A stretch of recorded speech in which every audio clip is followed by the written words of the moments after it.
안녕하세요 여러분. 오늘의 놀랍고도 흥미로운 영상 내용은 트럼프와의 정상회담에서 대만의 경고 무역에 미치는 영향은? 에 관한 것입니다. 시청에 앞서 좋아요 버튼을 누르고 채널 구독 및 알림 설정 또 잊지 마세요. 여러분의 관심과 지지가 저희에게 큰 힘이 됩니다. 이 영상에서 월스트리트 저널이 보도한 매우 중요한 미중 정상회담 소식을 함께 살펴보겠습니다.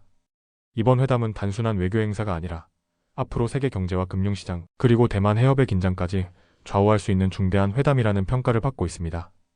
이번 회담은 중국 베이징에서 열린 트럼프 대통령과 시진핑 중국 국가주석의 정상회담인데요. 첫날 분위기는 겉으로 보기에는 상당히 우호적이었습니다. 양국은 경제 협력 가능성을 언급했고 미국 기업들에 대한 중국 시장 개방 확대 이야기도 나왔습니다. 하지만 그 이면에서는 대만 문제를 둘러싼 강한 경고와 치열한 신경전이 동시에 벌어졌습니다. 가장 큰 주목을 받은 장면은 바로 시진핑 주석의 대만 관련 발언이었습니다. 중국 발표에 따르면 시 주석은 대만 문제를 잘못 다루면 미중 관계가 극도로 위험한 상황으로 이어질 수 있다고 직접 경고했습니다. 이 표현은 단순한 외교 수사가 아니라 사실상 미국에 대한 강력한 압박 메시지로 해석되고 있습니다. 중국은 오래전부터 대만 문제를 국가 핵심 이익이라고 주장해왔고 미국의 대만 지원 확대를 가장 민감하게 받아들이고 있기 때문입니다. 하지만 흥미로운 점은 이런 강경 발언 속에서도 양국이 동시에 경제 협력 분위기를 강조했다는 부분입니다. 트럼프 대통령은 경제관계 강화를 언급했고 시진핑 주석 역시 미국 기업들이 중국에서 더 넓은 사업 기회를 얻을 수 있을 것이라고 말했습니다. 다시 말해 안보 문제에서는 충돌 가능성이 커지고 있지만 경제 문제에서는 완전한 파국을 피하려는 움직임이 동시에 나타난 것입니다. 전문가들은 이것이 바로 이번 정상회담의 핵심이라고 분석합니다.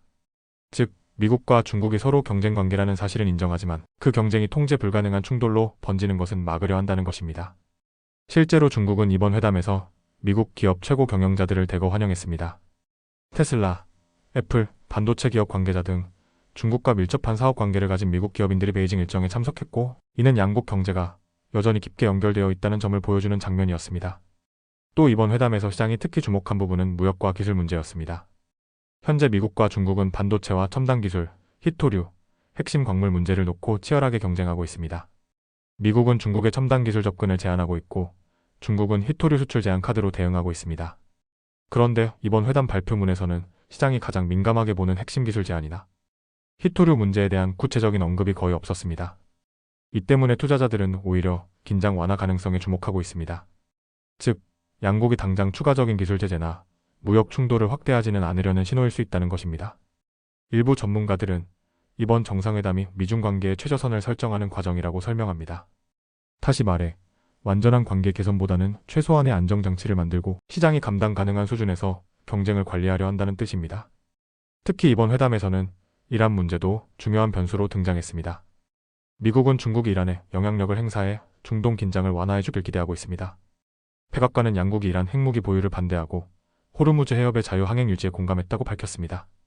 하지만 중국 측 발표에서는 이런 내용이 거의 언급되지 않았습니다. 즉, 중국은 미국과 협력 가능성을 열어두면서도 공개적으로 미국 입장에 완전히 동조하는 모습은 피하고 있는 것입니다. 그리고 금융시장에서는 또 다른 가능성도 거론되고 있습니다.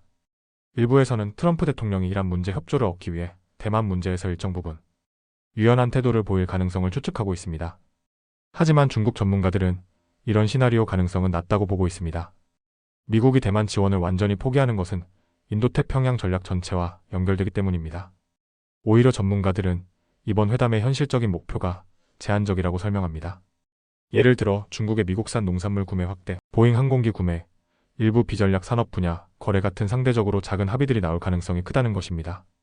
실제로 트럼프 대통령은 중국이 보잉 항공기 200대를 구매하기로 했다고 언급했지만 시장 예상보다는 작은 규모라는 평가가 나왔습니다. 그럼에도 불구하고 투자자들이 안도하는 이유는 따로 있습니다. 바로 양국 정상이 최소한 향후 1년 정도는 관계 안정을 유지하려는 의지를 보였다는 점입니다. 특히 중국 기술주들은 글로벌 경쟁 기업들에 비해 저평가되어 있다는 평가가 많기 때문에 지정학적 긴장이 완화되면 중국 시장에 긍정적인 흐름이 나타날 수 있다는 기대감도 나오고 있습니다. 하지만 긴장이 완전히 사라진 것은 아닙니다. 미국은 여전히 중국 기술 산업 견제를 계속할 가능성이 높고 중국 역시 히토류와 공급망 문제를 전략 카드로 활용할 수 있습니다. 전문가들은 앞으로 몇 달 안에 미국이 대중국 관세 체계를 다시 손볼 가능성도 있다고 전망하고 있습니다.